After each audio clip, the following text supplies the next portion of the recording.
నమస్కారం. ఈటీవీ 360కి స్వాగతం. ముందుగా ప్రధానాంశాలు. ధాన్యం కొనుగోళ్లపై తప్పుడు ప్రచారాన్ని తిప్పికొట్టాలన్న సీఎం. వర్షాలకు దెబ్బతిన్న పంటలపై నివేదిక ఇవ్వాలని ఆదేశం. నెలాఖరులోపు ఇందిరమ్మ ఇళ్ల లబ్ధిదారుల తుది జాబితా సిద్ధం. జూన్ 3 నుంచి 20 వరకు రెవెన్యూ సదస్సులు నిర్వహించాలన్న సీఎం. రుతుపవనాల ప్రభావంతో రాష్ట్ర వ్యాప్తంగా విస్తారంగా వానలు. నేడు రేపు భారీ నుంచి అతి భారీ వర్షాలు కురుస్తాయన్న వాతావరణ శాఖ. ఉద్యోగుల సమస్యలపై రేపు కేబినెట్ సబ్ కమిటీ సమావేశం.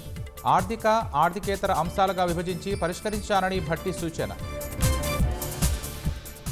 కాళేశ్వరం కమిషన్ విచారణకు హాజరయ్యేందుకు కేసీఆర్ మొగ్గు చూపే అవకాశం.